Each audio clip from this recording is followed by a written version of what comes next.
हरिओम. भगवद्गीता बोध योगदास श्री जयगणेश जोशी यांनी केलेले निरूपण. अध्याय 17. श्रद्धात्रय विभाग योग. ओम श्री परमात्मने नमः. अथ सप्तदशोऽध्यायः. जय योगेश्वर. परमात्म्याला नमस्कार. अध्याय 17. श्लोक क्रमांक 19. मूढग्राहेणात्मनो यत् पीडया क्रियते तपः परस्योत्साधनार्थं वा तत्तां समुदाहृतम्.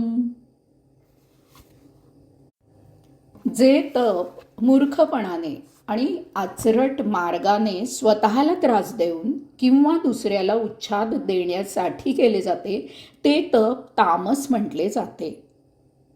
सात्विक आणि राजस तप सांगून झाल्यावर आता भगवंत श्री येथे तामस तप कसे असते ते सांगत आहेत. योग्यांनी या अशा तामस तपाचा मनात विचारही आणू नये. येथे तामस तपाच्या 2 गोष्टी सांगितलेल्या आहेत. एक म्हणजे तामस तप स्वतःच्या शरीराला पीडा आणि त्रास देत आणि कष्ट देत केले जाते. कुणी आयुष्यभर उभा राहतो, कोणी एक हात किंवा एक पाय वर करून तप करतो, कुणी चारी बाजूला आग लावतो आणि भर उन्हात तप करतो, कुणी झोपतच नाही. असे महामूर्ख अनेक उपाय करतात. हा केवळ आचरटपणा असतो. दुसरे म्हणजे तामस्तप दुसऱ्यांना पीडा त्रास देण्यासाठी केले जाते. कोणावर तरी करणी केली जाते, कोणाचे तरी नुकसान व्हावे म्हणून तप केले जाते. या अशा नकारात्मक तपाने कोणाचेही काहीही बिघडत नाही. स्वतःचे मात्र न भरून येणारे नुकसान होते. यालाच जोडून पुढचा श्लोक क्रमांक 20. दातव्यमिति यददानं दीयते नुपकारिणे देशे काले च पात्रे च तद्दानं सात्विकं स्मृतम्. दान करण्यात कर्तव्य भावना ठेवून उपकाराची भावना न ठेवता, तसेच देश काल पात्र याचा विचार करून जे दान दिले जाते ते सात्विक दान म्हणून लक्षात ठेवले जाते. श्लोक क्रमांक 7 मध्ये आहाराप्रमाणे यज्ञ तप आणि दान यामध्येही बदल होतो असे भगवंत श्रींनी सांगितलेले आहे. आहार, यज्ञ आणि तप याबद्दल सांगून झाले. आता या श्लोकापासून भगवंत श्री दानाबद्दल सांगत आहेत. सर्वप्रथम ते सात्विक दान म्हणजे काय ते सांगत आहेत. यासाठी त्यांनी काही लक्षणे किंवा बंधने सांगितलेली आहेत. दातव्यम, दान करणे हे आपले कर्तव्य आहे ही भावना दान करण्यात असायला पाहिजे.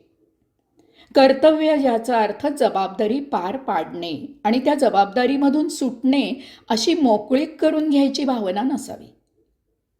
बरेच वेळा मुलांच्या बाबत असे म्हटले जाते की मुलांना जन्म दिला आहे तेव्हा त्यांचे शिक्षण करून देणे हे आपले कर्तव्य आहे.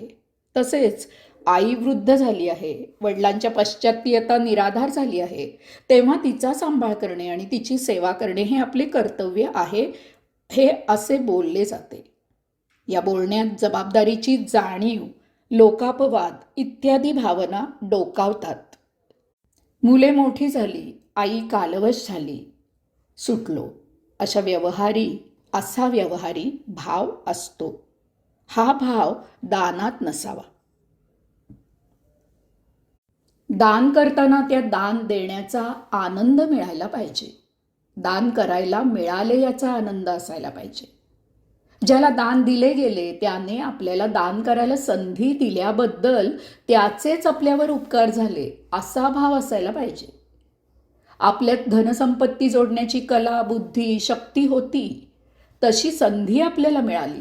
ती भगवंत श्रींनीच आपल्याला दिली होती, इतरांना ती मिळाली नव्हती. तेव्हा त्या कलेचा, बुद्धीचा, शक्तीचा सुयोग्य वापर करून इतरांनाही आपल्या या गुणांचा उपयोग करून देणे ही भावना दानात असावी.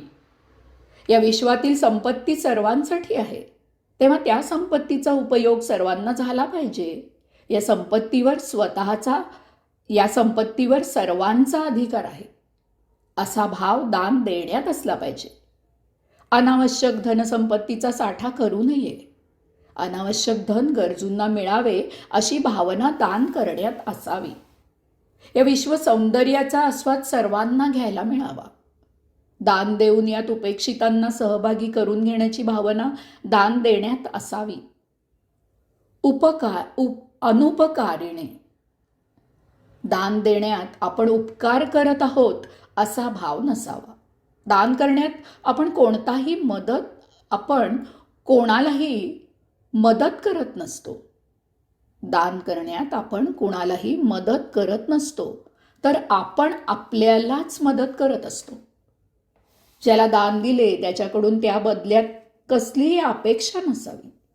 अगदी साध्या आभाराचीही अपेक्षा असू नये. एका हाताने दिलेले दान दुसऱ्या हाताला समजू नये. दान दिले की दान दिल्याचे विसरून जावे. दान दिल्याची स्मृती ठेवू नये. दान दिल्याचा अहंकार निर्माण होऊ देऊ नये. दानाची प्रसिद्धी करू नये. दान देण्यात ज्याची वस्तू त्याला द्यायची आहे.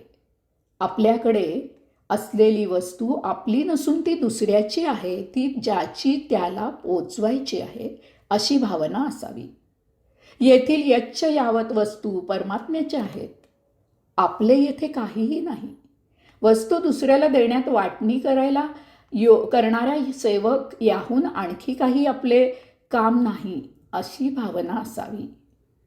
वस्तू दुसऱ्याला देण्यात वाटणी करणारा सेवक याहून आणखी काही आपले काम नाही अशी भावना असावी.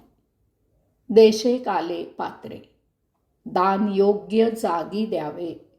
दान योग्य वेळी द्यावे. दान योग्य व्यक्तीला, संस्थेला द्यावे. अपात्राला दान देऊ नये, कारण त्या दानाचा दुरुपयोग झाला तर त्यामुळे निर्माण होणाऱ्या पापाला, दुष्कृत्याला आपणही अप्रत्यक्ष जबाबदार होतो. त्याचे पातक आपल्याही माथी मारले जाते. त्याचे परिणाम आपल्यालाही भोगावे लागतात. कुठून दान केले असे आपल्याला होते. दान वेळीच द्यावे. वेळ निघून गेल्यावर केलेल्या दानाचा उपयोग होत नाही. ज्यावेळी ज्या वस्तूची गरज असते त्याच वेळी दान द्यावे. दान गरजवंतालाच द्यावे. ज्याचे पोट भरलेले आहे त्याला जेवण वाढण्यात अर्थ नसतो. स्मृतम. अशा प्रकारे कर्तव्याची भावना न ठेवता, उपकाराची भावना न ठेवता योग्य जागी, योग्य वेळी, योग्य व्यक्तीला दान देणे हे सात्विक दान म्हटले जाते. भगवंत श्री म्हणतात की असे दान स्मृतीत ठेवले जाते. अशा दानाची प्रशंसा केली जाते. हे दान इतरांना स्फूर्ती देणारे होते. हरिओम.